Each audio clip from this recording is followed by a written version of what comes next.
ਵਾਹਿਗੁਰੂ ਵਾਹਿਗੁਰੂ ਵਾਹਿਗੁਰੂ ਵਾਹਿਗੁਰੂ ਵਾਹਿਗੁਰੂ।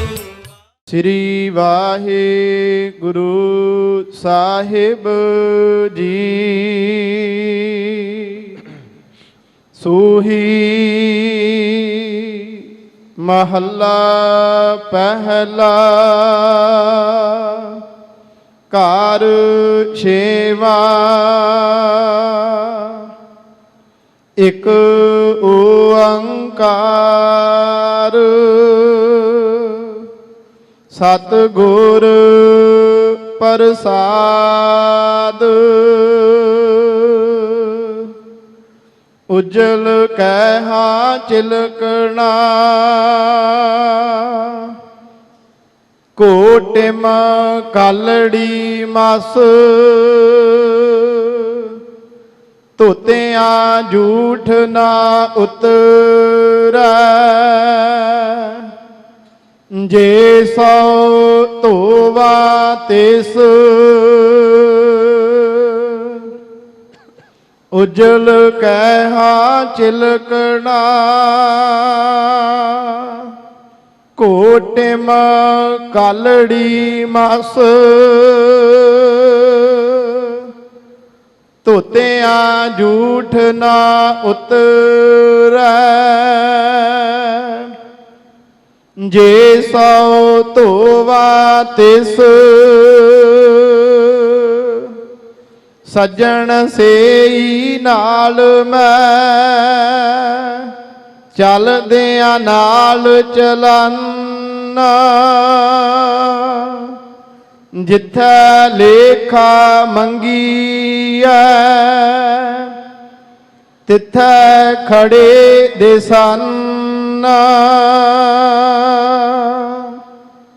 ਰਹਾਉ ਕੋਠੇ ਮੰਡਪ ਮਾੜੀਆਂ ਪਾਸੋਂ ਚਿਤਵੀਆ। ਟੱਠੀਆਂ ਕੰਮ ਨਾ ਆਵਨੀ ਵਿੱਚੋਂ ਸਖਣੀਆਂ। ਬੱਗਾ ਬੱਗੇ ਕੱਪੜੇ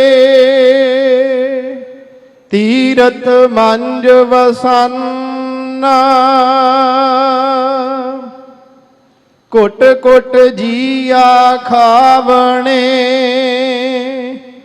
ਬੱਗੇ ਨਾ ਕਹੀਆਨਾ। ਸਿਮਲ ਰੁਖ ਸਰੀਰ ਮੈਂ ਜਨ ਦੇਖ ਭੁਲਾਨਾ। ਸੇ ਫਲ ਕਮ ਨਾ ਆਵਨੀ ਤੇ ਗੁਣ ਮੈਂ ਤਨ ਹੰਨਾ। ਅੰਦੁਲੇ ਭਾਰ ਉਠਾਇਆ ਡੂਗਰ ਵਾਟ ਬਹੁਤ। ਅੱਖੀ ਲੋੜੀ ਨਾ ਲਹਾ ਹਉ ਚੜ ਲੰਗਾ ਕਿਤ। ਚਾਕਰੀਆਂ ਚੰਗਿਆਈਆਂ ਅਵਰ ਸਿਆਣਪ ਕਿਤ। ਨਾਨਕ ਨਾਮ ਸੰਭਾਲ ਤੂੰ ਬੱਦਾ ਛੁਟ ਹੈ ਜਿਤ। ਚਾਕਰੀਆਂ ਚੰਗਿਆਈਆਂ ਅਵਰ ਸਿਆਣਪ ਕਿਤ। ਨਾਨਕ ਨਾਮ ਸੰਭਾਲ ਤੂੰ ਬੱਦਾ ਛੁਟ ਹੈ ਜਿਤ। ਵਾਹਿਗੁਰੂ ਜੀ ਕਾ ਖਾਲਸਾ ਵਾਹਿਗੁਰੂ ਜੀ ਕੀ ਫਤਿਹ। ਚਵਰ ਸ਼ਤਰ ਤਖਤ ਸਿੰਘਾਸਨਾਂ ਦੇ ਮਾਲਕ ਸਤਿਗੁਰੂ ਗਰੀਬ ਨਿਵਾਜ ਦੀਨ ਦੁਨੀਆ ਦੇ ਵਾਲੀ, ਲੋਕ ਔਰ ਪਰਲੋਕ ਦੇ ਸਹਾਇਕ ਸਤਿਗੁਰੂ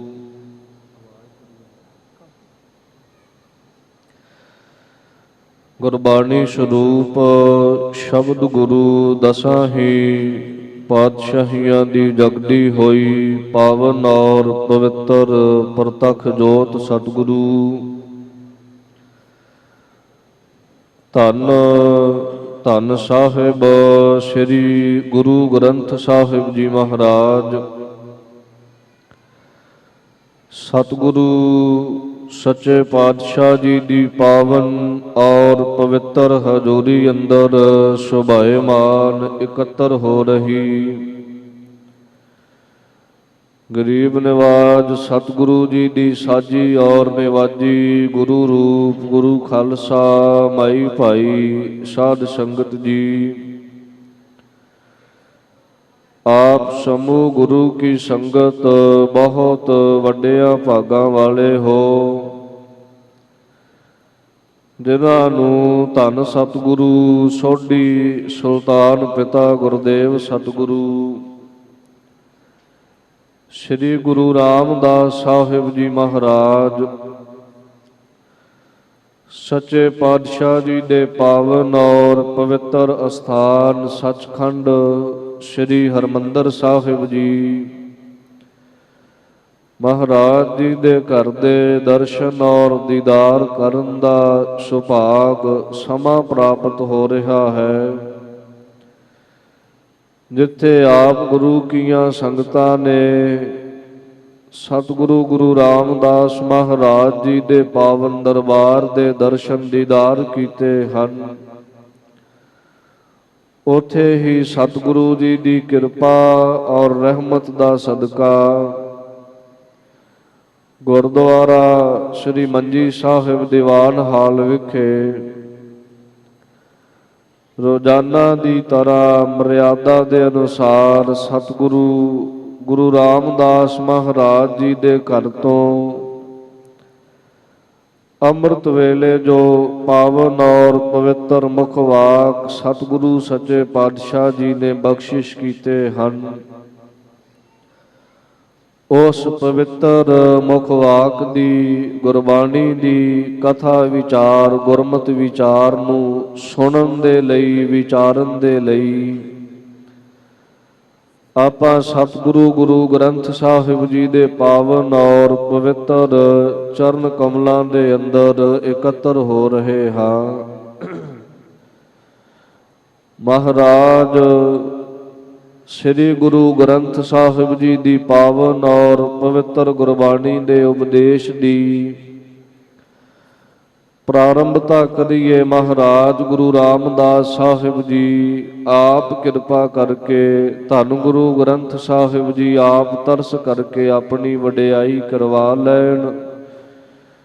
ਆਪ ਗੁਰੂ ਕੀ ਸੰਗਤ ਮਨ ਚਿਤ ਬਿਰਤੀ ਦੀ ਇਕਾਗਰਤਾ ਔਰ ਸ਼ਰਧਾ ਪ੍ਰੇਮ ਭਾਵਨਾ ਦੇ ਨਾਲ ਇਸ ਪਾਵਨ ਵਿਚਾਰ ਨੂੰ ਸੁਣਨ ਦਾ ਯਤਨ ਕਰੋ ਜੀ। ਸਤਨਾਮ ਸ੍ਰੀ ਵਾਹਿਗੁਰੂ ਸਾਹਿਬ ਜੀ। ਸੂਹੀ ਮਹੱਲਾ ਪਹਿਲਾ ਘਰ ਛੇਵਾਂ। ਇਕ ਓੰਕਾਰ ਸਤਿਗੁਰ ਪ੍ਰਸਾਦ। ਸੂਹੀ ਰਾਗ ਦੇ ਅੰਦਰ ਗਰੀਬ ਨਿਵਾਜ ਸਤਿਗੁਰੂ ਜੀ ਜਿਨ੍ਹਾਂ ਦੇ ਪਰਥਾਏ ਪਾਵਨ ਪਵਿੱਤਰ ਬਚਨ ਹਨ, ਸਭ ਤੇ ਵੱਡਾ ਸਤਿਗੁਰ ਨਾਨਕ ਜਿਨ ਕਲ ਰਾਖੀ ਮੇਰੀ। ਕਲਯੁਗ ਦੇ ਅੰਦਰ ਜੀਵਾਂ ਨੂੰ ਸਹਾਈ ਹੋ ਕੇ ਲੋਕ ਪਰਲੋਕ ਸਵਾਰਨ ਵਾਲੇ ਸਤਿਗੁਰੂ ਗਰੀਬ ਨਿਵਾਜ ਧੰਨ ਧੰਨ ਸਾਹਿਬ ਸ੍ਰੀ ਗੁਰੂ ਨਾਨਕ ਦੇਵ ਸਾਹਿਬ ਜੀ ਮਹਾਰਾਜ ਸਤਿਗੁਰੂ ਸੱਚੇ ਪਾਤਸ਼ਾਹ ਜੀ ਦੀ ਪਾਵਨ ਮੁਬਾਰਕ ਪਵਿੱਤਰ ਰਸਨਾ ਤੋਂ ਉਚਾਰਨ ਕੀਤੇ ਹੋਏ ਇਹ ਪਾਵਨ ਸ਼ਬਦ ਦੇ ਬੋਲ ਹਨ। ਛੇਵੇਂ ਘਰ ਸੁਰਤਾਲ ਦੇ ਅੰਦਰ ਸਤਿਗੁਰੂ ਜੀ ਨੇ ਇਸ ਪਾਵਨ ਸ਼ਬਦ ਨੂੰ ਗਾਇਆ ਹੈ, ਗਾਉਣ ਦਾ ਹੁਕਮ ਕੀਤਾ ਹੈ। ਧੰਨ ਗੁਰੂ ਗ੍ਰੰਥ ਸਾਹਿਬ ਜੀ ਦੇ 729 ਅੰਗ ਉੱਪਰ ਇਹ ਪਾਵਨ ਪਵਿੱਤਰ ਸ਼ਬਦ ਸੁਭਾਏਮਾਨ ਹਨ। ਸਤਿਗੁਰੂ ਜੀ ਇਸ ਪਾਵਨ ਸ਼ਬਦ ਦੀ ਆਰੰਭਤਾ ਤੋਂ ਪਹਿਲਾਂ ਉਸ ਅਕਾਲ ਪੁਰਖ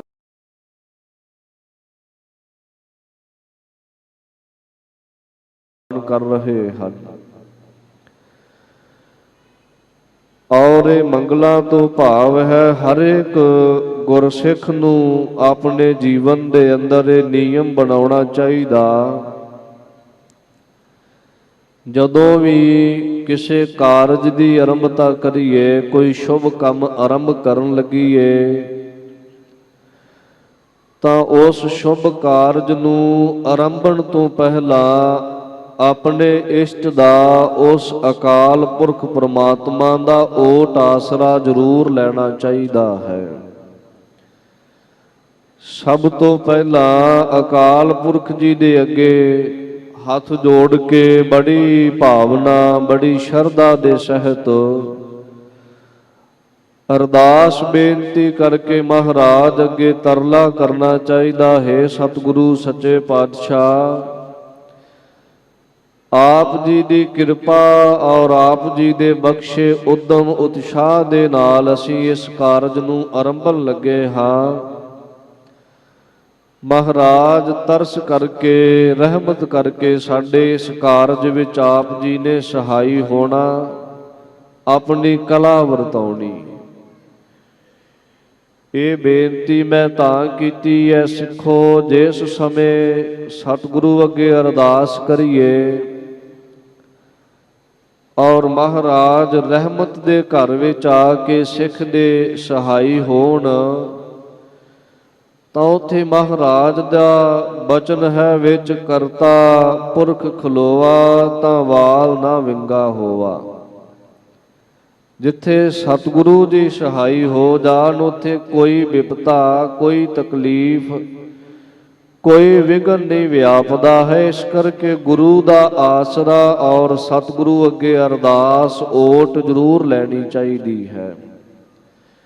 ਗੁਰਬਾਣੀ ਵਿੱਚ ਅਕਸਰ ਹੀ ਜਦੋਂ ਰਾਗ ਦੀ ਆਰੰਭਤਾ ਹੁੰਦੀ ਹੈ, ਵਾਰ ਦੀ ਆਰੰਭਤਾ ਹੁੰਦੀ ਹੈ, ਸ਼ਬਦ ਦੀ ਆਰੰਭਤਾ ਹੁੰਦੀ ਹੈ, ਇੱਕ ਓੰਕਾਰ ਸਤਿਗੁਰ ਪ੍ਰਸਾਦ ਜਾਂ ਇੱਕ ਓੰਕਾਰ ਤੋਂ ਲੈ ਕੇ ਨਾਨਕ ਹੋਸੀ ਭੀ ਸੱਚ ਤੱਕ, ਇਹ ਮੰਗਲ ਜਾਂ ਗੁਰ ਪ੍ਰਸਾਦ ਤੱਕ ਇਹ ਮੰਗਲ ਸਤਿਗੁਰੂ ਜੀ ਨੇ ਬਹੁਤ ਵਾਰੀ ਕੀਤੇ ਹਨ। ਇਹ ਅਰਦਾਸ ਹੈ ਉਸ ਅਕਾਲ ਪੁਰਖ ਅੱਗੇ। ਇਸ ਅਰਦਾਸ ਦੇ ਅੰਦਰ ਹੈ ਕਿ ਇੱਕ ਓੰਕਾਰ, ਇੱਕ ਜਿਹੜਾ ਅਦਵੈਤ ਹੈ, ਜਿਹਦੇ ਵਰਗਾ ਸੰਸਾਰ ਭਰ ਵਿੱਚ ਤਾਂ ਕੀ ਤਿੰਨਾਂ ਲੋਕਾਂ ਵਿੱਚ ਹੀ ਦੂਸਰਾ ਕੋਈ ਨਹੀਂ ਹੈ। ਜਿਹਨੂੰ ਬਾਣੀ ਵਿੱਚ ਮਹਾਰਾਜ ਨੇ ਸ਼ਬਦ ਵਰਤੇ ਹੈ, ਜੈਸਾ ਤੂੰ ਤੈਸਾ ਤੂੰ ਹੀ ਕਿਆ ਉਪਮਾ ਦੀਜੈ। ਸੰਸਾਰ ਵਿੱਚ ਕਿਸੇ ਦੀ ਤੁਲਨਾ ਕਿਸੇ ਨਾਲ ਕੀਤੀ ਜਾ ਸਕਦੀ ਹੈ। ਫਲਾਣਾ ਬੰਦਾ ਫਲਾਣੇ ਵਰਗਾ ਲੱਗਦਾ, ਫਲਾਣੇ ਬੰਦੇ ਦਾ ਸੁਭਾਅ ਫਲਾਣੇ ਆਦਮੀ ਵਰਗਾ ਹੈ। ਪਰ ਜਦੋਂ ਸਤਿਗੁਰੂ ਦੇ ਘਰ ਦੀ ਗੱਲ ਆਉਂਦੀ ਹੈ, ਹੇ ਮਹਾਰਾਜ ਤੁਹਾਡੇ ਵਰਗਾ ਦੂਸਰਾ ਕੋਈ ਨਜ਼ਰ ਹੀ ਨਹੀਂ ਆਉਂਦਾ ਹੈ। ਸਾਰੇ ਸੰਸਾਰ ਵਿੱਚ ਵੇਖ ਲਈਏ ਨਜ਼ਰ ਮਾਰ ਕੇ, ਆਪ ਜੀ ਵਰਗਾ ਕੋਈ ਨਹੀਂ ਦਿਸਦਾ। ਇਸ ਲਈ ਕਿਹਾ ਹੈ ਜੈਸਾ ਤੂੰ ਤੈਸਾ ਤੂੰ ਹੀ, ਜਿਹੇ ਜੇ ਆਪ ਜੀ ਹੋ ਤੇ ਆਪ ਜਿਹੀ ਹੀ ਹੋ, ਆਪ ਜੀ ਵਰਗਾ ਦੂਸਰਾ ਕੋਈ ਨਹੀਂ ਹੈ। ਇਸ ਲਈ ਕਿਹਦੇ ਨਾਲ ਤੁਹਾਡੀ ਤੁਲਨਾ ਕਰੀਏ, ਕਿਹਦੇ ਨਾਲ ਤੁਹਾਡੀ ਬਰਾਬਰਤਾ ਕਰੀਏ। ਡਿਠੇ ਸਭੇ ਥਾਵ ਨਹੀਂ ਤੁਧ ਜਿਹਿਆ। ਸਾਰੀ ਸ੍ਰਿਸ਼ਟੀ ਨੂੰ ਹਰ ਇੱਕ ਥਾਂ ਨੂੰ ਵੇਖ ਲਿਆ, ਘੁੰਮ ਲਿਆ, ਜਾਂ ਕੋਈ ਸਾਰੇ ਥਾਵਾਂ ਨੂੰ ਵੇਖ ਆਵੇ, ਸਾਰੀ ਸ੍ਰਿਸ਼ਟੀ ਵਿੱਚ ਘੁੰਮ ਲਵੇ, ਪਰ ਮਹਾਰਾਜ ਜੀ ਤੁਹਾਡੇ ਘਰ ਵਰਗਾ ਥਾਂ, ਤੁਹਾਡੇ ਥਾਂ ਵਰਗਾ ਥਾਂ, ਸਥਾਨ ਵਰਗਾ ਸਥਾਨ ਕਿਤੇ ਨਹੀਂ ਲੱਭੇਗਾ। ਜੋ ਰਹਿਮਤਾਂ ਆਪ ਜੀ ਦੇ ਘਰ ਵਿੱਚ ਹਨ, ਵਸਦੀ ਸ਼ਗਨ ਅਪਾਰ, ਅਨੂਪ ਰਾਮਦਾਸਪੁਰ, ਹਰ ਹਾਂ ਨਾਨਕ ਕਸਮਲ ਜਾਹੇ, ਨਹਾਇ ਰਾਮਦਾਸ ਸਰ। ਆਪ ਜੀ ਦੇ ਘਰ ਵਡਿਆਈਆਂ ਹਨ, ਇਸ ਲਈ ਉਹ ਇੱਕ ਹੀ ਹੈ ਭਾਈ, ਉਹਦੇ ਵਰਗਾ ਦੂਸਰਾ ਕੋਈ ਨਹੀਂ ਸੰਸਾਰ ਦੇ ਅੰਦਰ। ਸਮੇਂ ਸਮੇਂ ਅਨੁਸਾਰ ਬੜਿਆਂ ਨੇ ਯਤਨ ਕੀਤੇ ਹੈ ਉਸ ਦੀ ਹੋਂਦ ਨੂੰ ਮਿਟਾਉਣ ਦੇ। ਬਹੁਤ ਲੋਕਾਂ ਨੇ ਯਤਨ ਕੀਤੇ ਹੈ ਆਪਣੀਆਂ ਗੱਦੀਆਂ ਉਹਦੇ ਬਰਾਬਰ ਲਾ ਲਾ ਕੇ ਆਪਣੇ ਆਪ ਨੂੰ ਗੁਰੂ ਕਹਿਲਾਉਣ ਦੇ, ਪਰ ਸਮਾਂ ਬੜਾ ਬਲਵਾਨ ਹੈ, ਉਸ ਦੀ ਸਮਰੱਥਾ ਦੇ ਬਰਾਬਰ ਕੋਈ ਨਾ ਹੋਇਆ ਹੈ, ਨਾ ਕੋਈ ਅੱਗੇ ਹੋ ਸਕੇਗਾ। ਲੱਖਾਂ ਗੱਦੀਆਂ ਕੋਈ ਲਾ ਲਵੇ, ਲੱਖਾਂ ਸਿੰਘਾਸਨ ਮਖਮਲੀ ਲਾ ਕੇ ਕੋਈ ਬੈਠ ਜਾਵੇ, ਆਪਣੇ ਆਪ ਨੂੰ ਗੁਰੂ ਕਹਿਲਾਉਣ ਲੱਗ ਜਾਣ ਦੇ ਨਾਲ ਕੋਈ ਗੁਰੂ ਥੋੜਾ ਬਣ ਜਾਂਦਾ ਹੈ। ਸਤਿਗੁਰੂ ਤਾਂ ਇੱਕੋ ਹੀ ਨੇ। ਫੇਰ ਉਹੀ ਬਚਨ ਆ ਗਏ, ਸਭ ਤੇ ਵੱਡਾ ਸਤਿਗੁਰ ਨਾਨਕ ਜਿਨ ਕਲ ਰਾਖੀ ਮੇਰੀ। ਕੋਈ ਵੀ ਹੋਵੇ, ਸਭ ਤੋਂ ਵੱਡੇ ਧੰਨ ਗੁਰੂ ਨਾਨਕ ਸਾਹਿਬ ਹੀ ਹਨ। ਇਸ ਲਈ ਉਹ ਇੱਕ ਹੈ ਓੰਕਾਰ, ਉਹ ਸਭ ਨੂੰ ਹੀ ਪ੍ਰਕਾਸ਼ ਦੇਣ ਵਾਲਾ ਹੈ। ਤੁਸੀਂ ਜਿੰਨੇ ਸਜੇ ਹੋਏ ਹੋ ਮੇਰੇ ਸਮੇਤ, ਆਪਾਂ ਸਾਰੇ ਹੀ ਜਿੰਨੀ ਵੀ ਇਹ ਸ੍ਰਿਸ਼ਟੀ ਹੈ, ਸਭ ਨੂੰ ਪ੍ਰਕਾਸ਼ ਦੇਣ ਵਾਲਾ ਕੌਣ ਹੈ? ਉਹ ਅਕਾਲ ਪੁਰਖ ਪ੍ਰਮਾਤਮਾ ਹੈ। ਜੇ ਉਹ ਆਪਣੀ ਜੋਤ, ਆਪਣੀ ਹੋਂਦ ਖਿੱਚ ਲਵੇ, ਆਪਣੀ ਜੋਤ ਵਾਪਸ ਲੈ ਲਵੇ, ਤਾਂ ਉਦੋਂ ਫਿਰ ਇਨਸਾਨ ਨਹੀਂ ਮੁਰਦਾ ਰਹਿ ਜਾਂਦਾ ਹੈ। ਉਦੋਂ ਇਸ ਦਾ ਨਾਮ ਜਿੰਦਾ ਹੋਇਆ ਨਹੀਂ, ਮਰਿਆ ਹੋਇਆ ਜਾਣਿਆ ਜਾਂਦਾ ਹੈ। ਇਸ ਲਈ ਅਸੀਂ ਸਵਾਸ ਵੀ ਉਹਨਾਂ ਚਿਰ ਲੈ ਰਹੇ ਹਾਂ ਜਿੰਨਾ ਚਿਰ ਉਹ ਮਾਲਕ ਦੀ ਜੋਤ ਸਾਡੇ ਵਿੱਚ ਹੈ, ਜਿੰਨਾ ਚਿਰ ਉਹ ਸਾਨੂੰ ਪ੍ਰਕਾਸ਼ ਦੇ ਰਿਹਾ ਹੈ। ਜਿਸ ਦਿਨ ਉਹ ਪ੍ਰਕਾਸ਼ ਖਿੱਚ ਲਵੇ, ਜੇ ਉਹਨੇ ਅੱਖਾਂ ਦੀ ਜੋਤ ਖਿੱਚ ਲਈ, ਸਾਨੂੰ ਦਿਸਣਾ ਬੰਦ ਹੋ ਜਾਵੇਗਾ। ਕੰਨਾਂ ਦੀ ਸ਼ਰਵਣ ਸ਼ਕਤੀ ਨੂੰ ਖਿੱਚ ਲਿਆ, ਸਾਨੂੰ ਸੁਣਨਾ ਬੰਦ ਹੋ ਜਾਵੇਗਾ। ਬੋਲਣ ਦੀ ਸ਼ਕਤੀ ਨੂੰ ਖਿੱਚ ਲਿਆ, ਆਵਾਜ਼ ਖਿੱਚ ਲਈ, ਅਸੀਂ ਗੂੰਗੇ ਹੋ ਜਾਵਾਂਗੇ। ਇਸੇ ਤਰੀਕੇ ਦੇ ਨਾਲ ਸਾਡੇ ਹੱਥਾਂ ਪੈਰਾਂ ਦੇ ਕੰਮ ਕਰਨ ਦੀ ਸ਼ਕਤੀ ਖਿੱਚ ਲਈ, ਅਪਾਹਿਜ ਹੋ ਜਾਵਾਂਗੇ। ਜਿੰਨਾ ਚਿਰ ਉਹਦਾ ਪ੍ਰਕਾਸ਼ ਹੈ, ਉਸ ਦੀ ਜੋਤ ਹੈ, ਉਹਨਾਂ ਚਿਰ ਅਸੀਂ ਤੁਰੇ ਵੀ, ਫਿਰਦੇ, ਬੋਲਦੇ ਵੀ, ਵੇਖਦੇ ਵੀ, ਸਭ ਕੁਝ ਹੀ ਹੈ। ਇਸ ਕਰਕੇ ਉਹ ਸਭ ਨੂੰ ਹੀ ਓੰਕਾਰ ਪ੍ਰਕਾਸ਼ ਦਿੰਦਾ ਹੈ। ਉਹਨੇ ਸਾਰੀ ਕਾਇਨਾਤ ਆਪਣੇ ਆਕਾਰ ਦੇ ਵਿੱਚ, ਆਪਣੀ ਇੱਕ ਤਾਰ ਵਿੱਚ ਬੱਧੀ ਹੋਈ ਹੈ, ਹੋਂਦ ਵਿੱਚ। ਉਸ ਦੇ ਹੁਕਮ ਤੋਂ ਬਿਨਾ, ਆਮ ਭਾਸ਼ਾ ਵਿੱਚ ਆਪਾਂ ਇਹ ਸ਼ਬਦ ਬੋਲਦੇ, ਰੱਬ ਦੇ ਹੁਕਮ ਬਿਨਾ ਪਤਾ ਵੀ ਨਹੀਂ ਹਿਲਦਾ ਹੈ, ਔਰ ਸੱਚ ਹੈ ਨਹੀਂ ਹਿਲ ਸਕਦਾ ਹੈ। ਉਸ ਦੇ ਹੁਕਮ ਦੇ ਅੰਦਰ ਹਵਾ ਹੈ, ਉਸ ਦੇ ਹੁਕਮ ਦੇ ਅੰਦਰ ਹੀ ਅਗਨੀ, ਪਾਣੀ, ਪੌਣ, ਸਭ ਕੁਝ ਹੀ ਹੁਕਮ ਵਿੱਚ ਬੱਝਾ ਹੋਇਆ ਹੈ।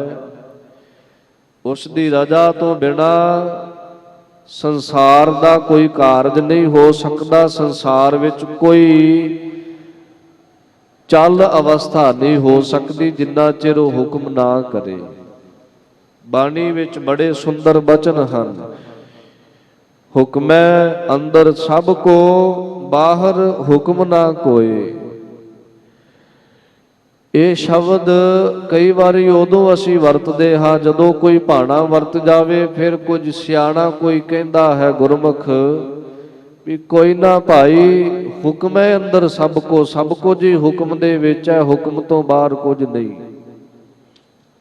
ਮੈਂ ਆਪ ਜੀ ਨੂੰ ਬੇਨਤੀ ਕਰਨੀ ਚਾਹਾਂ, ਹੁਕਮ ਹੈ ਅੰਦਰ ਸਭ ਕੋ ਭਾਵ ਦੁੱਖ ਤਾਂ ਉਹਦੇ ਹੁਕਮ ਵਿੱਚ ਹੈ, ਸੁਖ ਵੀ ਉਸ ਦੇ ਹੁਕਮ ਵਿੱਚ ਹੀ ਹੈ। ਗੁਰਸਿੱਖ ਦੀ ਅਵਸਥਾ ਇਹ ਹੋਵੇ, ਕੱਲਾ ਦੁੱਖ ਵੇਲੇ ਨਹੀਂ ਕਹਿਣਾ ਵੀ ਤੇਰੇ ਹੁਕਮ ਵਿੱਚ ਹੀ ਹੈ ਜੀ ਸਭ ਕੁਝ। ਮਹਾਰਾਜ ਸੁਖ ਵੀ ਦਿੱਤਾ, ਉਹ ਵੀ ਤੁਹਾਡੀ ਰਜ਼ਾ ਵਿੱਚ, ਆਪ ਜੀ ਦੇ ਹੁਕਮ ਵਿੱਚ ਹੈ। ਹਰ ਵੇਲੇ ਹੁਕਮ ਮੰਨੋਗੇ ਨਾ ਜਦੋਂ, ਤੇ ਮਹਾਰਾਜ ਕਹਿੰਦੇ ਬਾਣੀ ਵਿੱਚ ਇੱਕ ਸਵਾਲ ਹੈ ਨਾ, ਕਿਵ ਸਚਿਆਰਾ ਹੋਈ ਹੈ, ਕਿਵ ਕੂੜੈ ਟੁੱਟੈ ਪਾਲ, ਰੋਜ਼ ਆਪਾਂ ਪੜ੍ਹਦੇ ਹਾਂ। ਉਥੇ ਫਿਰ ਮਹਾਰਾਜ ਕਹਿੰਦੇ ਹੁਕਮ ਰਜਾਈ ਚੱਲਣਾ, ਨਾਨਕ ਲਿਖਿਆ ਨਾਲ। ਹੁਕਮ ਵਿੱਚ ਚੱਲਣਾ, ਰੱਬ ਦੀ ਰਜ਼ਾ ਨੂੰ ਸਿਰ ਮੱਥੇ ਪ੍ਰਵਾਨ ਕਰਕੇ ਮੰਨਣਾ। ਜਿਹੜੇ ਇਸ ਤਰ੍ਹਾਂ ਚੱਲਦੇ ਆ ਉਹ ਸਚਿਆਰ ਹੋ ਜਾਂਦੇ ਹਨ। ਇਸ ਲਈ ਓੰਕਾਰ ਸਭ ਨੂੰ ਪ੍ਰਕਾਸ਼ ਦੇਣ ਵਾਲਾ, ਸਾਰੀ ਕਾਇਨਾਤ ਦਾ ਉਹਨੇ ਪਸਾਰਾ ਫੈਲਾਇਆ ਹੈ, ਕਰਨਹਾਰ ਹੈ, ਸਤ ਸੱਚਾ ਹੈ, ਚੇਤਨ ਸਰੂਪ ਹੈ, ਬੁਝਿਆ ਹੋਇਆ ਜਾਂ ਸ਼ਾਂਤ ਨਹੀਂ ਹੈ। ਧੰਨ ਗੁਰੂ ਗ੍ਰੰਥ ਸਾਹਿਬ ਜੀ ਦੇ, ਸਤਿਗੁਰੂ ਜੀ ਦੇ ਸਰੂਪ ਤੇ ਚੌਰ ਸਾਹਿਬ ਕਰਨ ਲੱਗਿਆ ਇਹ ਨਹੀਂ ਜਾਣਨਾ ਵੀ ਮਹਾਰਾਜ ਨਹੀਂ ਜਾਣਦੇ ਹਨ। ਸਤਿਗੁਰ ਜਾਗਦੇ ਹਨ, ਸਮਰੱਥ ਹਨ, ਸਤ ਚੇਤਨ ਸਰੂਪ ਹਨ। ਰੁਮਾਲਾ ਸਾਹਿਬ ਮਹਾਰਾਜ ਜੀ ਦੇ ਅੰਗਾਂ ਨਾਲ ਲਾਉਣ ਲੱਗਿਆ, ਭੇਟ ਕਰਨ ਲੱਗਿਆ ਇਹ ਨਹੀਂ ਸੋਚਣਾ ਮੇਰਾ ਪ੍ਰਵਾਨ ਹੋਵੇਗਾ ਜਾਂ ਨਹੀਂ। ਨਹੀਂ, ਸਤਿਗੁਰੂ ਜਾਗਦੇ ਐ, ਸਰਬ ਕਲਾ ਸਮਰੱਥ ਨੇ, ਹਾਜ਼ਰ ਨਾਜ਼ਰ ਜੋਤ ਹਨ, ਮੇਰੀ ਪ੍ਰਵਾਨਗੀ, ਮੇਰੀ ਭੇਟਾ ਪ੍ਰਵਾਨ ਕਰਨਗੇ। ਭਾਵ ਇਹ ਹੈ ਗੁਰੂ ਚੇਤਨ ਸਰੂਪ ਹੈ। ਗੁਰ ਅਗਿਆਨ ਦਾ ਹਨੇਰਾ ਖਤਮ ਕਰਕੇ ਗਿਆਨ ਦਾ ਪ੍ਰਕਾਸ਼ ਕਰਨ ਵਾਲੇ ਹਨ। ਬਾਣੀ ਵਿੱਚ ਬਚਨ ਨੇ ਨਾ, ਗੁਰੂ ਦੁਆਰੈ ਹੋਏ ਸੋਝੀ ਪਾਏ ਸੀ, ਏਤ ਦੁਆਰੈ ਧੋਏ ਹੱਛਾ ਹੋਏ ਸੀ। ਗੁਰਦੁਆਰੇ ਕਿਉਂ ਆਈਦਾ ਹੈ? ਗੁਰੂ ਘਰ ਵਿੱਚ ਆਉਣ ਦਾ ਮਕਸਦ ਕੀ ਹੈ? ਗੁਰੂ ਘਰ ਵਿੱਚ ਆਣ ਕੇ ਸਾਨੂੰ ਸਮਝ ਆਉਂਦੀ ਹੈ ਵੀ ਅਸੀਂ ਧਰਮ ਕਿਵੇਂ ਕਮਾਉਣਾ, ਅਸੀਂ ਧਰਮ ਦੇ ਮਾਰਗ ਤੇ ਚੱਲਣਾ ਕਿੱਦਾਂ, ਸਾਡੇ ਸਤਿਗੁਰੂ ਦਾ ਕੀ ਉਪਦੇਸ਼ ਹੈ, ਸਾਡਾ ਜੀਵਨ ਕਿੱਦਾਂ ਸਫਲਾ ਹੋ ਸਕਦਾ ਹੈ। ਸੱਚੀ ਭਾਵਨਾ ਦੇ ਨਾਲ ਜਦੋਂ ਧੰਨ ਗੁਰੂ ਗ੍ਰੰਥ ਸਾਹਿਬ ਸੱਚੇ ਪਾਤਸ਼ਾਹ ਜੀ ਦੇ ਦਰਸ਼ਨ ਕਰਾਂਗੇ, ਸੱਚੇ ਹੈ ਦੀਦਾਰ ਕਰਕੇ ਹੀ ਸਮਝ ਆ ਜਾਂਦੀ ਵੀ ਸਤਿਗੁਰੂ ਦੀ ਸਮਰੱਥਾ ਕਿਹੋ ਜਿਹੀ ਔਰ ਇੱਥੇ ਤੁਰਨਾ ਕਿਵੇਂ ਹੈ, ਰਹਿਣਾ ਕਿਵੇਂ ਹੈ। ਇਸ ਕਰਕੇ ਇਸ ਦੁਆਰ ਵਿੱਚ ਆਉਣ ਨਾਲ ਸਮਝ ਆਉਂਦੀ, ਤੇ ਉਸੇ ਸਮਝ ਨੂੰ ਫਿਰ ਕਿਹਾ ਹੈ ਅਗਿਆਨ ਵਿੱਚ ਬੇਸਮਝੀ ਹੁੰਦੀ ਹੈ, ਗਿਆਨ ਵਿੱਚ ਸਮਝ ਹੁੰਦੀ ਹੈ। ਜਦੋਂ ਗੁਰੂ ਕੋਲ ਆ ਜਾਈਏ, ਗੁਰੂ ਅਗਿਆਨ ਖਤਮ ਕਰਕੇ ਸ਼ਬਦ ਦਾ ਅਭਿਆਸ ਕਰਵਾ ਕੇ ਗਿਆਨ ਦਾ ਪ੍ਰਕਾਸ਼ ਕਰ ਦਿੰਦੇ ਹਨ। ਚੰਗੀ ਮੱਤ ਆ ਜਾਂਦੀ ਹੈ, ਸ਼ੁਭ ਗੁਣ ਆ ਜਾਂਦੇ, ਦਇਆ ਖਿਮਾ ਸਤ ਸੰਤੋਖ ਆਦਿਕ ਦੇਵੀ ਗੁਣ ਜਿਹੜੇ ਹੈ ਹਿਰਦੇ ਵਿੱਚ ਆਉਂਦੇ ਹਨ।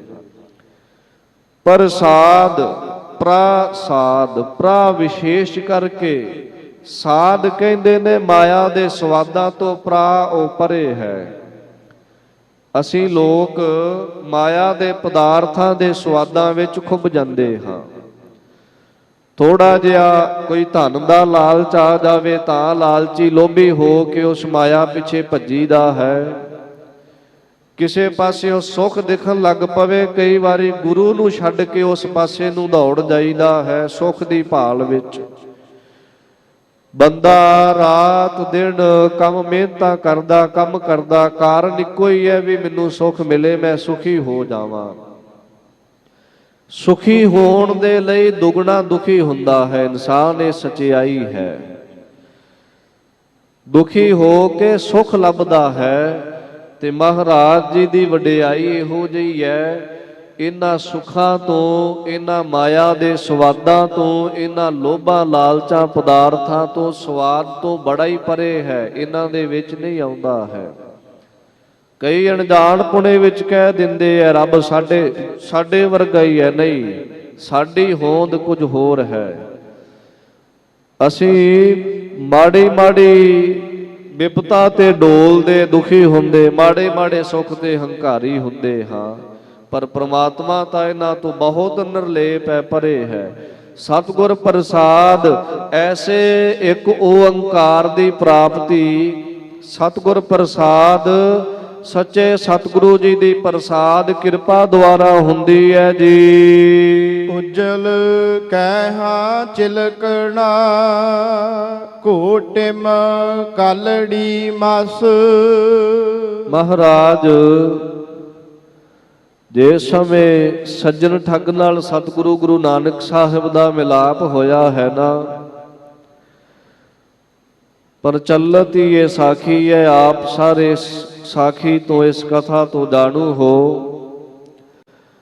ਉਹ ਮਹਾਰਾਜ ਜੀ ਦੇ ਉਪਦੇਸ਼ ਤੋਂ ਬਾਅਦ ਉਹ ਬੰਦਾ ਬਣਿਆ ਹੈ। ਪਹਿਲਾਂ ਨਾਮ ਸੱਜਣ ਸੀ ਤੇ ਠੱਗੀਆਂ ਮਾਰਦਾ ਸੀ, ਦੁਸ਼ਮਣਾਂ ਵਾਲੇ ਕਰਮ ਕਰਦਾ ਸੀ। ਭੋਲਿਆਂ ਭਾਲਿਆਂ ਲੋਕਾਂ ਨੂੰ ਅੰਦਰ ਲੈ ਜਾਣਾ, ਪ੍ਰਸ਼ਾਦਾ ਪਾਣੀ ਵੀ ਛਕਾਉਣਾ, ਭੁਲੇਖਾ ਇਹ ਪਾ ਦੇਣਾ ਵੀ ਮੈਂ ਬਹੁਤ ਵੱਡਾ ਸੱਜਣ ਹਾਂ, ਤੇ ਜੇ ਸਮੇਂ ਥੋੜਾ ਜਿਹਾ ਸਮਾਂ ਵੱਧ ਹੋ ਜਾਣਾ ਲੋਕਾਂ ਨੂੰ ਲੁੱਟ ਲੈਣਾ, ਧਨ ਮਾਇਆ ਖੋਹ ਲੈਂਦਾ ਸੀ। ਗੁਰੂ ਨਾਨਕ ਸਾਹਿਬ ਨਾਲ ਮਿਲਾਪ ਹੋਇਆ, ਭਾਈ ਮਰਦਾਨਾ ਜੀ ਨੂੰ ਜੇ ਸਮੇਂ ਲੁੱਟਣ ਲੱਗਿਆ, ਸਤਿਗੁਰੂ ਸਹਾਈ ਹੋਏ ਤਾਂ ਮਹਾਰਾਜ ਗੁਰੂ ਨਾਨਕ ਸਾਹਿਬ ਨੂੰ ਭਾਈ ਮਰਦਾਨਾ ਜੀ ਕਹਿੰਦੇ, ਸਤਿਗੁਰੂ ਇਹਦਾ ਨਾਮ ਹੀ ਸੱਜਣ ਹੈ, ਇਹ ਸਤਿਗੁਰੂ ਬਾਹਰੋਂ ਹੀ ਵੈਸ਼ਨੋ ਲੱਗਦਾ ਹੈ ਤਾਂ ਬਹੁਤ ਵੱਡਾ ਠੱਗ, ਇਹਦੇ ਅੰਦਰਲਾ ਜੀਵਨ ਤਾਂ ਬੜਾ ਹੀ ਬੁਰਾ ਹੈ, ਇਹ ਭੋਲਿਆਂ ਲੋਕਾਂ ਨੂੰ ਠੱਗਦਾ ਹੈ। ਮਹਾਰਾਜ ਸੇਵਾ ਦਾ ਲਾਲਚ ਦੇ ਕੇ ਜਾਂ ਸੇਵਾ ਦਾ ਬਹਾਨਾ, ਸੇਵਾ ਦੀ ਆੜ ਵਿੱਚ ਲੋਕਾਂ ਦੀ ਠੱਗੀ ਕਰਦਾ ਹੈ।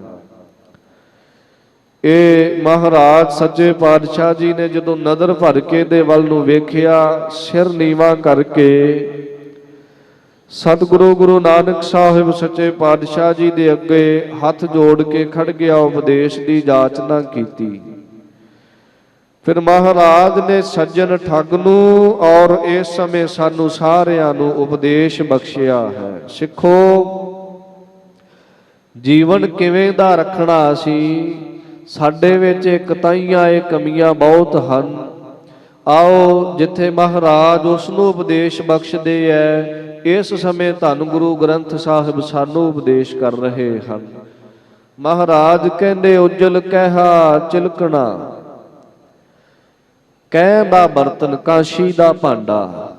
ਸਤਿਗੁਰੂ ਕਹਿੰਦੇ, ਓਏ ਸੱਜਣਾ, ਕਾਂਸ਼ੀ ਦਾ ਭਾਂਡਾ ਜਿਹੜਾ ਨਾ, ਕਹਿ ਦਾ ਬਰਤਨ ਬੜਾ ਹੀ ਚਮਕਦਾ ਹੁੰਦਾ ਹੈ, ਬੜਾ ਉਜਲਾ ਕਹਿੰਦੇ ਲੋਕ ਉਸ ਨੂੰ, ਔਰ ਉਹਦੀ ਚਮਕ ਇੰਨੀ ਹੁੰਦੀ ਹੈ ਵੀ ਵੇਖਣ ਵਾਲੇ ਦਾ ਮਨ ਖਿੱਚਿਆ ਜਾਂਦਾ ਵੀ ਕਿੱਡਾ ਸਾਫ਼ ਔਰ ਕਿੱਡਾ ਚਮਕੀਲਾ ਹੈ। ਪਰ ਹੈ ਕਿ ਘੋਟਮ ਕਾਲੜੀ ਮਸ, ਜਦੋਂ ਉਸ ਬਰਤਨ ਨੂੰ ਰਗੜੀਏ ਨਾ, ਕਿਤੇ ਰਗੜੀਏ ਤਾਂ ਉਹਨੂੰ ਮਾਂਜਣ ਦੇ ਨਾਲ, ਰਗੜਨ ਦੇ ਨਾਲ ਉਹਦੇ ਵਿੱਚੋਂ ਕਾਲਖ ਨਿਕਲਦੀ, ਸਿਆਹੀ ਨਿਕਲਦੀ ਹੈ ਕਾਲੀ। ਹੁਣ ਬਰਤਨ ਦੀ ਬਨਾਵਟ ਬੜੀ ਸੁੰਦਰ ਹੈ, ਬਰਤਨ ਦੀ ਉਜਲਤਾ ਹੀ ਬੜੀ ਚਮਕ ਰਹੀ ਹੈ, ਚਮਕ ਮੋਹੰਦੀ ਹੈ ਸਾਰਿਆਂ ਦੇ ਹਿਰਦਿਆਂ ਨੂੰ। ਪਰ ਜਦੋਂ ਉਹਨੂੰ ਮਲਿਆ ਹੈ, ਉਹਦੀ ਅਸਲੀਅਤ ਕੁਝ ਹੋਰ ਹੈ, ਉਹਦੇ ਵਿੱਚੋਂ ਕਾਲੀ ਸਿਆਹੀ ਆ ਰਹੀ ਹੈ। ਜਿਹੜੇ ਕਰਮਕਾਂਡੀ ਲੋਕ ਹੈ ਨਾ, ਉਹ ਕਾਂਸ਼ੀ ਦੇ ਉਸ ਕਹਿ ਦੇ ਬਰਤਨ ਵਿੱਚ ਕੁਝ ਖਾਂਦੇ ਪੀਂਦੇ ਨਹੀਂ ਹਨ। ਉਹ ਕਾਰਨ ਇਹ ਮੰਨਦੇ ਆ ਵੀ ਇਹਨੂੰ ਮਾਂਜਣ ਦੇ ਨਾਲ ਇਹਦੇ ਵਿੱਚੋਂ ਸਿਆਹੀ ਨਿਕਲਦੀ, ਇਹ ਝੂਠਾ ਹੈ, ਇਸ ਲਈ ਇਹ ਸੁੱਚਾ ਨਹੀਂ, ਇਹਦੇ ਵਿੱਚ ਅਸੀਂ ਕੁਝ ਛਕਣਾ ਨਹੀਂ ਹੈ। ਮਹਾਰਾਜ ਕਹਿੰਦੇ, ਤੇਰਾ ਜੀਵਨ ਵੀ ਉਸ ਕਾਂਸ਼ੀ ਦੇ ਬਰਤਨ ਵਰਗਾ ਹੈ, ਬਾਹਰੋਂ ਤਾਂ ਬਹੁਤ ਚਮਕ ਹੈ, ਸੱਜਣ ਹਾਂ ਜੀ ਮੈਂ ਸਾਰਿਆਂ ਦਾ ਹੀ, ਲਿਬਾਸ ਬੜਾ ਸੋਹਣਾ ਹੈ, ਹੱਥ ਬੜੇ ਸੋਹਣੇ ਜੋੜ ਲੈਣਾ ਲੋਕਾਂ ਦੇ ਅੱਗੇ, ਸਿਰ ਬੜਾ ਸੋਹਣੇ ਤਰੀਕੇ ਨਾਲ ਝੁਕਾਉਣਾ ਆਉਂਦਾ ਹੈ, ਸਭ ਹੀ ਪਖੰਡ ਚੰਗੇ ਕਰਦਾ, ਵਿਖਾਵਾ ਬਹੁਤ ਸੁੰਦਰ ਕਰ ਰਿਹਾ ਹੈ। ਪਰ ਜਦੋਂ ਕੋਈ ਤੇਰੇ ਕੋਲ ਬੈਠਦਾ, ਤੇਰੀ ਨਿੱਜੀ ਜ਼ਿੰਦਗੀ ਤੋਂ ਥੋੜਾ ਜਿਹਾ ਜਾਣੂ ਹੁੰਦਾ, ਤੇਰੇ ਅੰਦਰ ਤਾਂ ਕਾਲਖ ਭਰੀ ਹੋਈ ਹੈ ਨਾ। ਸਾਡਾ ਵੀ ਵਿਸ਼ਾ ਇਹੋ ਜਿਹਾ ਬਣਿਆ ਹੋਇਆ, ਆਪੋ ਆਪਣੇ ਮਨਾਂ ਵਿੱਚ ਜਰਾ ਝਾਤ ਜ਼ਰੂਰ ਮਾਰੀਏ ਬਾਹਰੋਂ ਲਿਬਾਸ ਤਾਂ ਬਹੁਤ ਗਿਆਨੀਆਂ ਵਾਲਾ, ਧਿਆਨੀਆਂ ਵਾਲਾ, ਬਹੁਤ ਸਿੱਖਾਂ ਵਾਲਾ ਹੈ, ਔਰ ਅੰਦਰ ਜੀਵਨ ਵਿੱਚ ਕਾਲਖੀ ਹੈ। ਚਿੰਨ੍ਹ ਸਾਰੇ ਹੀ ਨੇ ਸਾਡੇ ਕੋਲ, ਗਾਤਰਾ ਵੀ ਹੈ, ਸ੍ਰੀ ਸਾਹਿਬ ਵੀ ਹੈ। ਮੈਂ ਪਹਿਲਾਂ ਇਹ ਬੇਨਤੀ ਕਰਾਂ ਵੀ ਇਹ ਕਿਸੇ ਇੱਕ ਤੇ ਟੁਕਾ ਕੇ ਨਹੀਂ ਮੈਂ ਇਹ ਬੇਨਤੀ ਕਰ ਰਿਹਾ, ਸਾਨੂੰ ਸਾਰਿਆਂ ਨੂੰ ਹੀ ਉਪਦੇਸ਼ ਸਾਂਝਾ ਹੈ ਗੁਰਬਾਣੀ ਦਾ। ਲਿਬਾਸ ਹੈਗਾ, ਦਾੜਾ ਵੀ ਪ੍ਰਕਾਸ਼ ਹੈ, ਅੰਮ੍ਰਿਤਧਾਰੀ ਹਾਂ, ਪਰ ਜਦੋਂ ਅੰਦਰ ਦਾ ਜੀਵਨ ਕੋਈ ਵੇਖਦਾ ਤੇ ਹੈਨ ਵਿਰਲੇ ਨਾਹੀ ਘਣੇ, ਫੈਲ ਫੱਕੜ ਸੰਸਾਰ। ਫਿਰ ਵਿਰਲੇ ਵਿਰਲੇ ਲੱਭਦੇ ਆ ਜਿਹੜੇ ਸੱਚੀ ਗੁਰਸਿੱਖ ਹਨ। ਲਿਬਾਸ ਕਰਕੇ ਤਾਂ ਬਹੁਤ ਵੱਡੀ ਗਿਣਤੀ ਹੈ। ਮੈਂ ਆਪ ਜੀ ਨੂੰ ਇਹ ਬੇਨਤੀ ਕਰਾਂ, ਅੰਮ੍ਰਿਤ ਉਦੋਂ ਛਕੋ ਜਦੋਂ ਤੁਹਾਡਾ ਮਨ ਬਣੇ। ਅੰਮ੍ਰਿਤ ਉਦੋਂ ਛਕੋ, ਖੰਡੇ ਬਾਟੇ ਦੀ ਪਾਹਲ ਦੇ ਧਾਰਨੀ ਹੋਵੋ, ਜਦੋਂ ਸਤਿਗੁਰੂ ਜੀ ਦੀ ਦਇਆ ਹੋਵੇ। ਅਰਦਾਸਾਂ ਕਰਦੇ ਰਹੋ ਰੋਜ਼, ਜਦੋਂ ਮਹਾਰਾਜ ਦਇਆ ਕਰਨ, ਮਨ ਬਣ ਜਾਵੇ। ਜੇ ਗਾਤਰਾ ਪਾ ਕੇ ਅੰਮ੍ਰਿਤ ਛਕ ਕੇ ਫੇਰ ਹੀ ਕੁਕਰਮ ਕਰਨੇ ਹੈ, ਫੇਰ ਨਿੰਦਿਆ ਹੀ ਕਰਨੀ, ਚੁਗਲੀ ਹੀ ਕਰਨੀ, ਠੱਗੀ ਠੌਰੀ ਹੀ ਕਰਨੀ, ਫਿਰ ਸਾਡੇ ਵਿੱਚ ਤੇ ਦੂਸਰਿਆਂ ਵਿੱਚ ਕੀ ਫਰਕ ਰਹਿ ਗਿਆ। ਸਾਧ ਸੰਗਤ ਜੀ, ਇੱਕ ਚੋਰ ਹੈ ਤੇ ਚੋਰੀ ਕਰਦਾ, ਨਾ ਉਹਨੇ ਅੰਮ੍ਰਿਤ ਛਕਿਆ, ਨਾ ਉਹ ਨਿਤਨੇਮ ਕਰਨ ਵਾਲਾ, ਨਾ ਬਾਣੀ ਬਾਣੇ ਦਾ ਧਾਰਨੀ, ਉਹਦਾ ਕਰਮ ਹੀ ਚੋਰਾਂ ਵਾਲਾ ਬਣ ਗਿਆ। ਚੋਰ ਕਰਦਾ ਚੋਰੀ ਰੋਜ਼ਾਨਾ ਹੀ, ਉਹਨੂੰ ਤੇ ਸਜ਼ਾ ਮਿਲੇਗੀ। ਹੋ ਸਕਦਾ ਕਿਤੇ ਨਾ ਕਿਤੇ ਉਹ ਮੁਆਫੀ ਮੰਗੇ ਵੀ ਮਹਾਰਾਜ ਮੈਨੂੰ ਪਤਾ ਹੀ ਨਹੀਂ ਸੀ, ਮੇਰੇ ਤੋਂ ਗਲਤੀਆਂ ਹੋਈਆਂ ਹਨ, ਮੈਨੂੰ ਮੁਆਫ ਕਰ ਦਿਓ। ਸਤਿਗੁਰੂ ਦਇਆ ਦੇ ਘਰ ਵਿੱਚ ਆ ਗਏ, ਹੋ ਸਕਦਾ ਉਹਨੂੰ ਬਖਸ਼ ਵੀ ਦੇਣ, ਦਇਆ ਘਰ ਵਿੱਚ ਆਏ ਹੋਏ। ਪਰ ਇੱਕ ਅਸੀਂ ਹਾਂ, ਬਾਣਾ ਵੀ ਪਾਇਆ, ਅੰਮ੍ਰਿਤ ਵੀ ਛਕਿਆ, ਨਿਤਨੇਮ ਵੀ ਕਰਦੇ ਹਾਂ, ਸਭ ਕੁਝ ਹੀ ਪਤਾ ਹੈ। ਤੇ ਸਭ ਕੁਝ ਪਤਾ ਹੋਣ ਦੇ ਬਾਵਜੂਦ ਵੀ ਜੇ ਚੋਰੀ ਕਰੀਏ, ਠੱਗੀ ਕਰੀਏ, ਕਿਸੇ ਦਾ ਮਾੜਾ ਕਰੀਏ, ਤੇ ਫਿਰ ਆਖੀਏ ਵੀ ਨਹੀਂ ਕੋਈ ਨਹੀਂ, ਸਾਨੂੰ ਮੁਆਫੀ ਮਿਲੇਗੀ, ਨਹੀਂ ਮਿਲਦੀ ਹੈ। ਕਿਉਂਕਿ ਸਾਨੂੰ ਇੰਨੀ ਕੁ ਤਾਂ ਸਮਝ ਹੈ ਵੀ ਇਹ ਕੰਮ ਮਾੜਾ ਹੈ, ਇਹ ਕੰਮ ਨਹੀਂ ਕਰਨਾ ਚਾਹੀਦਾ। ਤੇ ਫਿਰ ਵੀ ਬਾਣਾ ਪਾ ਕੇ, ਅੰਮ੍ਰਿਤ ਛਕ ਕੇ, ਗੁਰੂ ਵਾਲੇ ਬਣ ਕੇ, ਸਿੱਖ ਬਣ ਕੇ ਆਪਣੇ ਆਪ ਦੇ ਵਿੱਚ, ਤੇ ਫਿਰ ਵੀ ਇਹ ਬੁਰੇ ਕਰਮ ਕਰਨ ਦੇ ਨਾਲ ਫਿਰ ਤਾਂ ਸਜ਼ਾ ਹੀ ਹੈ ਨਾ, ਫਿਰ ਉਹਦੇ ਨਾਲੋਂ ਦੁੱਗਣੀ ਮਿਲੇਗੀ ਸਾਨੂੰ।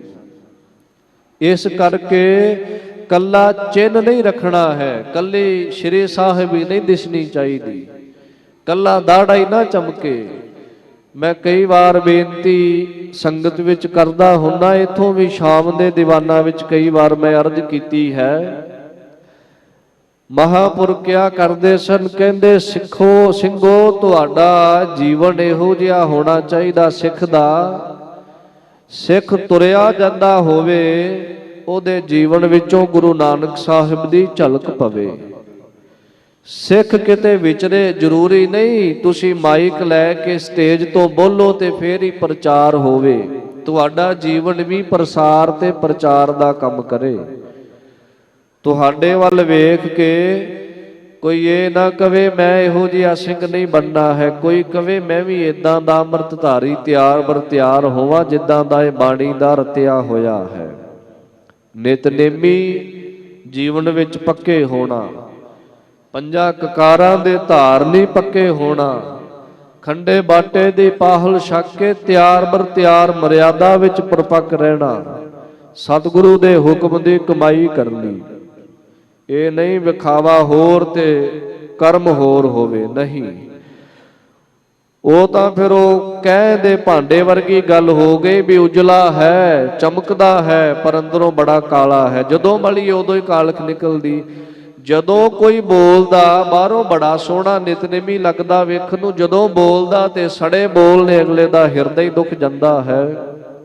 ਬੋਲ ਇਹੋ ਜਿਹੇ ਬੋਲ ਰਿਹਾ, ਸ਼ਬਦਾਵਲੀ ਇਹੋ ਜਿਹੀ ਵਰਤਦਾ, ਅਗਲੇ ਦਾ ਹਿਰਦਾ ਵਲੂੰਦਰ ਕੇ ਰੱਖ ਦਿੰਦਾ ਹੈ।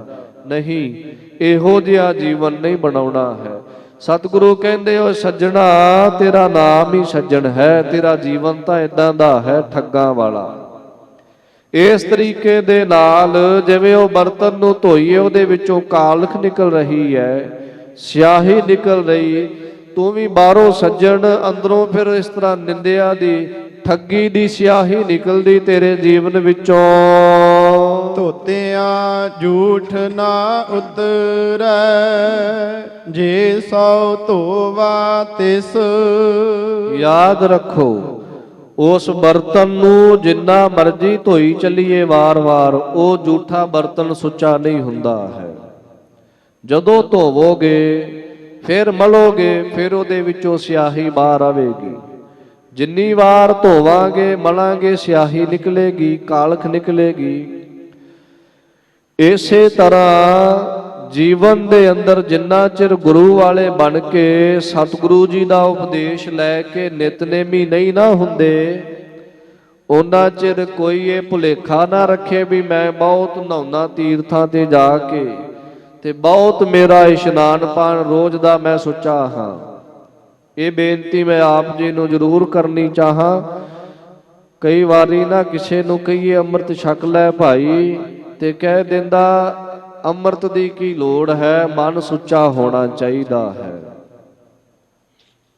ਕੇਸਾਂ ਦੀ ਕੀ ਲੋੜ ਹੈ, ਸਿੱਖੀ ਅੰਦਰ ਹੋਣੀ ਚਾਹੀਦੀ।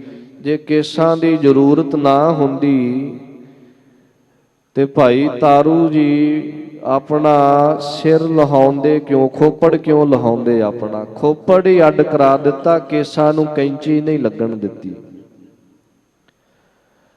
ਜੇ ਸਿੱਖੀ ਏਡੀ ਸੌਖੀ ਹੁੰਦੀ ਵੀ ਸਾਡੇ ਅੰਦਰ ਸਿੱਖੀ ਹੈ, ਬੰਦ ਕਿਉਂ ਕੱਟਿਆ ਜਾਂਦਾ?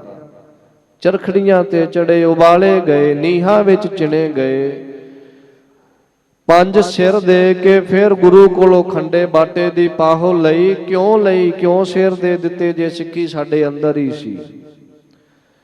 ਇਸ ਲਈ ਕੱਲਾ ਇਹ ਕਹਿ ਕੇ ਟਲਿਆ ਨਹੀਂ ਜਾ ਸਕਦਾ ਹੈ ਵੀ ਸਿੱਖੀ ਸਾਡੇ ਅੰਦਰ ਹੈ, ਜਾਂ ਕੱਲਾ ਨਹਾਉਣ ਨਾਲ ਹੀ ਸਿੱਖੀ ਨਹੀਂ ਹੈ।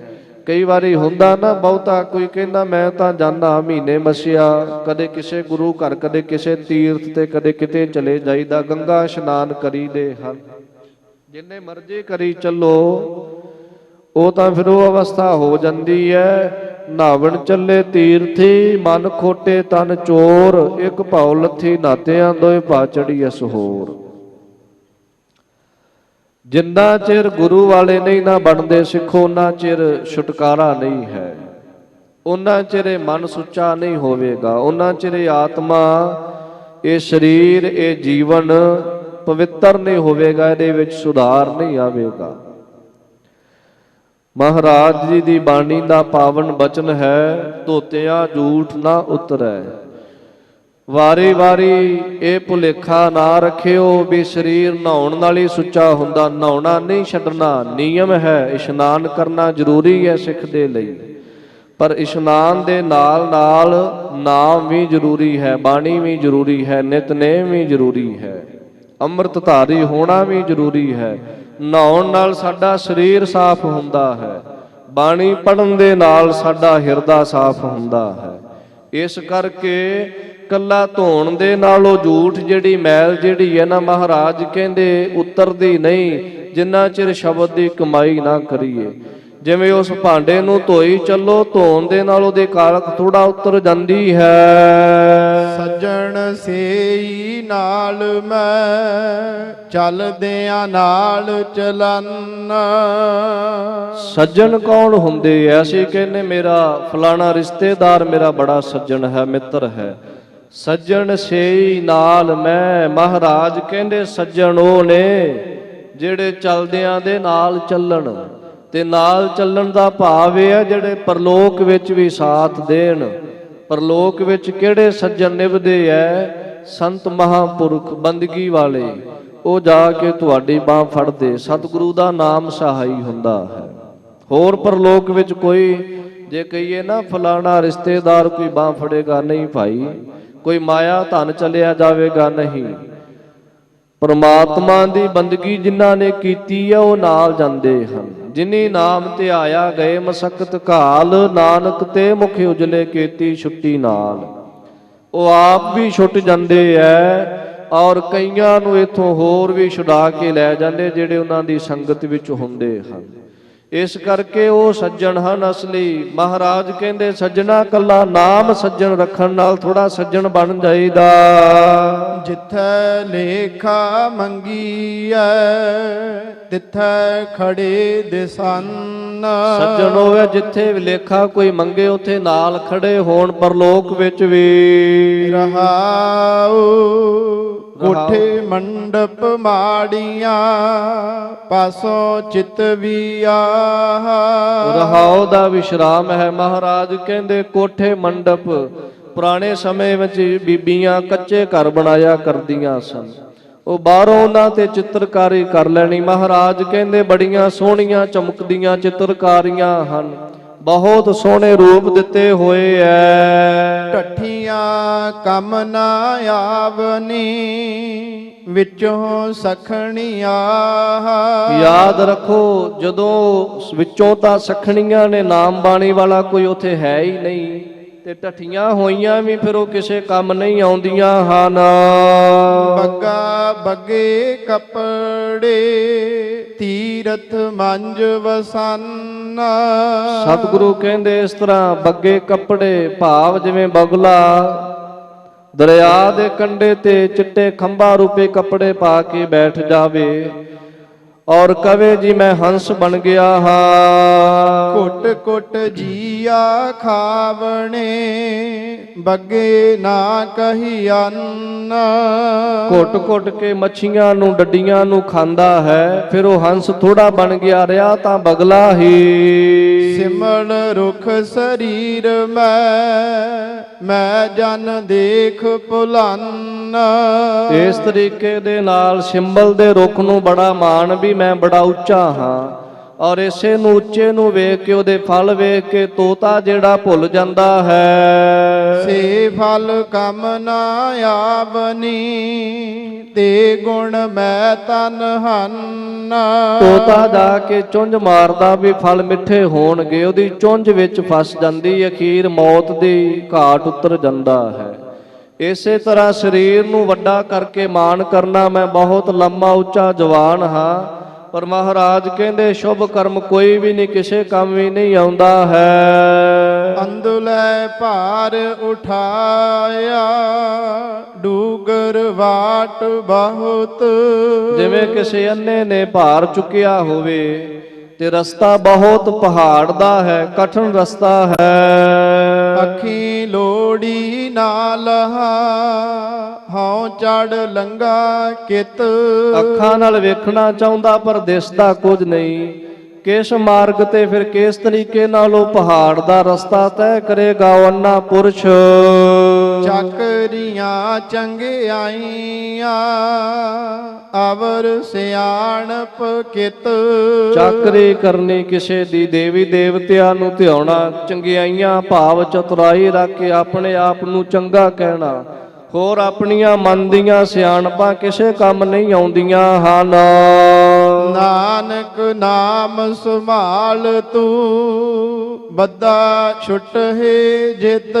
ਮਹਾਰਾਜ ਕਹਿੰਦੇ ਉਸ ਰੱਬ ਦੇ ਸਤਿਗੁਰੂ ਦੇ ਸੱਚੇ ਨਾਮ ਨੂੰ ਸੰਭਾਲਿਆ ਕਰ, ਜਿਹਨੂੰ ਜਪਣ ਦੇ ਨਾਲ ਤੂੰ ਬੱਧਾ ਹੋਇਆ ਛੁੱਟ ਸਕਦਾ ਜਮਾਂ ਦੇ ਰਸਤੇ ਤੋਂ ਔਰ ਸੰਸਾਰਿਕ ਬੰਧਨਾਂ ਤੋਂ।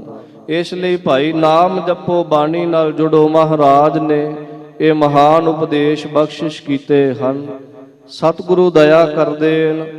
ਪਾਵਨ ਗੁਰਬਾਣੀ ਦੀ ਕਥਾ ਕਰਦਿਆਂ ਹੋਈਆਂ ਭੁੱਲਾਂ ਦੀ ਖਿਮਾ ਸਤਿਗੁਰੂ ਜੀ ਦੇ ਅੱਗੇ ਅਰਦਾਸ ਕਰਿਓ, ਮਹਾਰਾਜ ਸੁਮਤ ਬਖਸ਼ਣ। ਬਹੁਤ ਬਹੁਤ ਧੰਨਵਾਦ ਸਤਿਗੁਰੂ ਗੁਰੂ ਗ੍ਰੰਥ ਸਾਹਿਬ ਜੀ ਦਾ, ਆਪ ਗੁਰੂ ਕੀ ਸੰਗਤ ਦਾ ਬਹੁਤ ਬਹੁਤ ਧੰਨਵਾਦ। ਸੱਚਖੰਡ ਸ੍ਰੀ ਹਰਿਮੰਦਰ ਸਾਹਿਬ ਜੀ ਦੇ ਹੈੱਡ ਗ੍ਰੰਥੀ ਸਿੰਘ ਸਾਹਿਬ ਗਿਆਨੀ ਜਗਤਾਰ ਸਿੰਘ ਜੀ ਦਾ, ਮਹਾਂਪੁਰਖਾਂ ਦਾ ਧੰਨਵਾਦ। ਸਤਿਗੁਰੂ ਕਿਰਪਾ ਕਰਨ, ਹੋਈਆਂ ਸਮੂਹ ਭੁੱਲਾਂ ਦੀ ਖਿਮਾ। ਸਮਾਪਤੀ ਦੀਆਂ ਪੰਕਤੀਆਂ ਪੜੋ, ਗੁਰ ਫਤਿਹ ਵਿੱਚ ਸਾਂਝ ਪਾਈਏ ਜੀ। ਚਾਕਰੀਆਂ ਚੰਗਿਆਈਆਂ ਅਵਰ ਸਿਆਣਪ ਕਿਤ।